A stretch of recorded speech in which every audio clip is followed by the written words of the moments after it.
Assalamualaikum warahmatullahi wabarakatuh. Apa kabar teman-teman semua? Mudah-mudahan kita semua senantiasa berada dalam lindungan Allah Subhanahu wa Ta'ala. Sebelum kita mulai belajar, mari kita baca basmalah bersama-sama. Bismillahirrahmanirrahim. Baiklah teman-teman, hari ini kita masih belajar tematik tema 2, persatuan dalam perbedaan. Subtema 3, bersatu kita teguh. Tujuan pembelajaran kita pada hari ini yaitu muatan pelajaran bahasa Indonesia. Yang pertama, mampu menemukan macam-macam kata baku dan kalimat efektif. Yang kedua, mampu mengetahui tentang poster. Kemudian muatan SBDP-nya yaitu tentang mengetahui pola lantai dalam tarian. Nah, masih ingat teman-teman apa itu kalimat efektif? Kalimat efektif merupakan kalimat yang sesuai dengan kaidah bahasa atau ejaan dan tanda baca yang benar. Nah, ini adalah contoh kalimat efektif dan kalimat tidak efektif. Nah, apa itu kata baku dan tidak baku? Teman-teman masih ingat? Kita ulang lagi ya untuk materi kata baku dan kata tidak baku. Kata baku yaitu kata-kata yang dipakai sesuai dengan kaidah kebahasaan. Sedangkan kata tak baku yaitu kata-kata yang dipakai tidak berdasarkan kaidah kebahasaan atau bahasa keseharian. Berikut ini merupakan contoh percakapan dengan menggunakan kata tidak baku. Percakapan antara adik dan kakak dengan menggunakan bahasa sehari-hari. Adapun ciri-ciri dari kata tidak baku yaitu digunakan dalam percakapan sehari-hari, seperti yang digarisbawahi berwarna merah. Enggak, kemarin teman-teman ngeliat, makasih. Nah, itu merupakan salah satu contoh dari kata-kata tidak baku. Ciri yang kedua yaitu terkesan lebih santai. Tidak terdapat dalam Kamus Besar Bahasa Indonesia, dipengaruhi bahasa asing atau daerah. Bentuk kata berubah-ubah namun memiliki arti yang sama, seperti contoh orang Betawi dengan menggunakan kalimat aktif benar anak itu.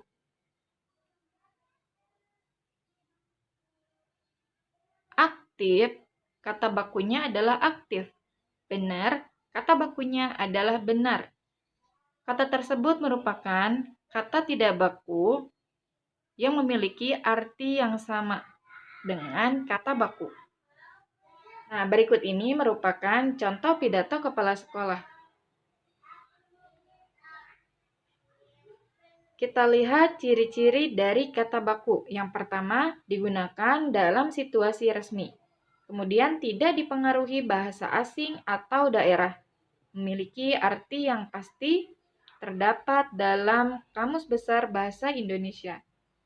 Kata baku biasanya digunakan untuk kegiatan resmi, seperti penulisan laporan, penulisan undangan resmi, penulisan pengumuman sekolah, pembuatan karya ilmiah seperti skripsi, dan kegiatan rapat sekolah. Kita perhatikan contoh kata baku dan tidak baku berikut ini. Nah, sekarang kita lihat bentuk baku dari kata berikut ini. Bentuk baku dari kata apotik itu adalah apotek. Kemudian bentuk baku dari cabe itu adalah cabai. Sedangkan atlet itu adalah atlet dan praktek itu adalah praktik. Nasihat itu adalah nasihat. Nah, sekarang kita lihat contoh kalimat dengan menggunakan kata baku. Kita akan menemukan kata baku dan tidak baku pada kalimat berikut. Setelah itu, perbaikilah kata tidak baku menjadi kata baku. Contoh yang pertama yaitu apotek itu sudah lama tutup. Kata tidak bakunya adalah apotik. Kata bakunya adalah apotek. Apotek itu sudah lama tutup. Kita lihat contoh yang kedua. Hari ini Dian izin tidak masuk sekolah. Kata tidak bakunya adalah izin. Sedangkan kata bakunya adalah izin. Hari ini Dian izin tidak masuk sekolah. Kita lihat contoh yang ketiga. Ibu sedang membeli cabai di pasar. Nah, kata tidak bakunya adalah cabai. Sedangkan kata bakunya adalah cabai. Ibu sedang membeli cabai di pasar. Nah, teman-teman, mudah-mudahan setiap harinya kita bisa menggunakan kata-kata yang baik ya untuk berbicara kepada orang lain. Seperti terdapat di dalam Quran surat Al-Baqarah ayat 83 yang artinya, dan bertutur katalah yang baik kepada manusia. Nah, itulah kata baku dan tidak baku yang dapat kita gunakan dalam sehari-hari. Nah, sekarang kita lihat tentang poster. Teman-teman ada yang tahu apa itu poster? Nah, poster adalah karya seni atau desain grafis yang membuat komposisi gambar dan huruf di atas media berukuran besar. Kemudian langkah-langkah dalam membuat poster. Yang pertama yaitu menentukan tema poster. Yang kedua menentukan kalimat poster. Yang ketiga merencanakan gambar poster. Yang keempat membuat gambar dan kalimat poster.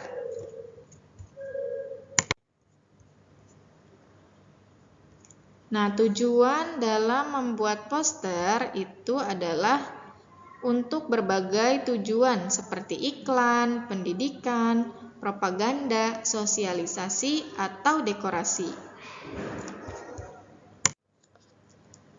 Contoh dalam membuat poster itu adalah, nah ini adalah contoh poster ya teman-teman yang dapat kita buat. Nah, sekarang kita lihat tarian daerah. Tarian daerah itu harus memperhatikan kekompakan. Kemudian harus memperhatikan juga mengenai pola lantai dalam tarian.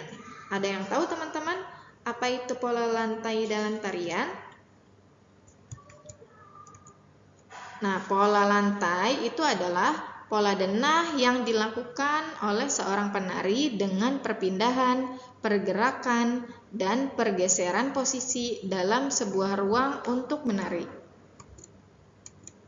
Kemudian, tujuan pola lantai itu untuk membuat posisi dalam sebuah ruang gerak. Nah, macam-macam pola lantai apa saja ya?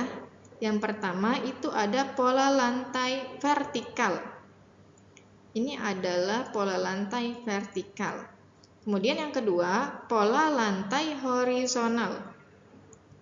Kemudian yang ketiga, pola lantai diagonal. Dan yang terakhir adalah pola lantai melengkung. Kita lihat contoh pola lantai dalam tarian berikut ini ya.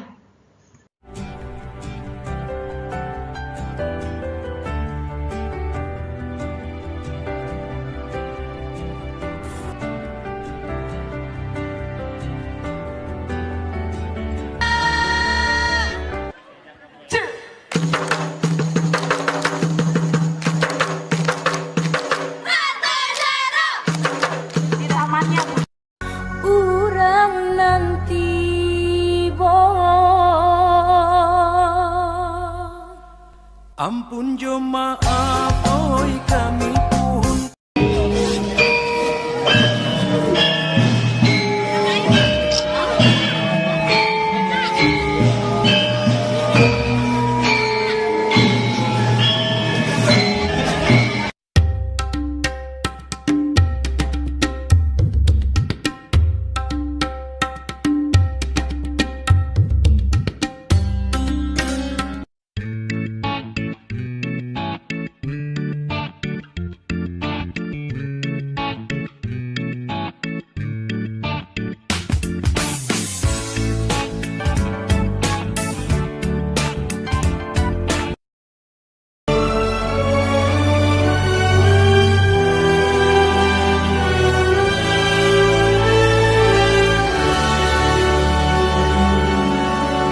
Tadi kita sudah menyimak mengenai pola lantai dalam tarian.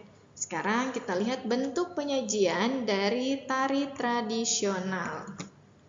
Nah, ini adalah tari tunggal. Tari tunggal adalah tarian yang diciptakan untuk ditarikan oleh satu orang. Nah, yang kedua itu adalah tari berpasangan. Tari berpasangan adalah suatu tarian yang ditarikan secara berpasangan oleh dua orang. Sedangkan yang ketiga yaitu tari kelompok. Tari kelompok adalah suatu tarian yang dibawakan oleh 3 orang atau lebih penari secara saling mengisi. Nah, selain itu kita dapat melihat mengenai tari Jepen. Apa itu tari Jepen? Tari Jepen adalah salah satu tarian tradisional dari Kalimantan Timur yang terinspirasi dari kebudayaan Melayu dan budaya Islam. Tari Jepen ini berkembang di berbagai daerah pinggiran Sungai Mahakam, Kalimantan Timur. Tarian ini merupakan salah satu tarian yang mempresentasikan kebudayaan Melayu yang dinamis, atraktif, energik, dan bersahaja. Tari Jepen ini dibagi menjadi dua. Yang pertama, tari Jepen Eroh. Apa itu tari Jepen Eroh? Yaitu tarian Jepen yang tidak meninggalkan gerakan aslinya. Eroh dalam bahasa Kutai berarti ramai atau bergembira. Penataan dalam tarian ini penuh gerakan dinamis dan penuh dengan penggambaran kegembiraan. Yang kedua adalah tari Jepen Genjo Mahakam. Tari Jepen Genjo Mahakam adalah salah satu jenis kreasi tari Jepen yang sebagian besar gerak dalam tarian ini memang murni dari tari Jepen. Nah, sekarang kita lihat dari jenis-jenis pengiring tari tradisional. Jenis pengiring tari tradisional dibagi menjadi dua, yaitu musik internal. Nah, musik internal adalah iringan yang dihasilkan dari tubuh penari. Musik internal seperti nyanyian, tepukan, depakan, dan hentakan kaki. Tari tradisional Nusantara yang menggunakan musik internal seperti tari kecak dari Bali, tari saman, dan sedati dari Aceh. Sedangkan yang kedua yaitu musik eksternal, yaitu iringan yang dihasilkan dari luar tubuh penari, misalnya alat musik. Tarian tradisional biasanya diiringi oleh musik tradisional setempat, misalnya tari dari Jawa dan Bali diiringi musik gamelan. Tarian dari Jakarta diiringi musik gambang kromong. Nah, itulah jenis-jenis pengiring dari tari tradisional. Baiklah teman-teman, untuk tugas hari ini yaitu membuat kalimat dari kata baku pada buku paket halaman 151. Silakan teman-teman mencari 5 kata baku, kemudian dijadikan menjadi kalimat dari kata baku tersebut. Kita tutup pembelajaran hari ini dengan membaca hamdalah bersama-sama. Alhamdulillahirabbil alamin. Terima kasih teman-teman. Wassalamualaikum warahmatullahi wabarakatuh.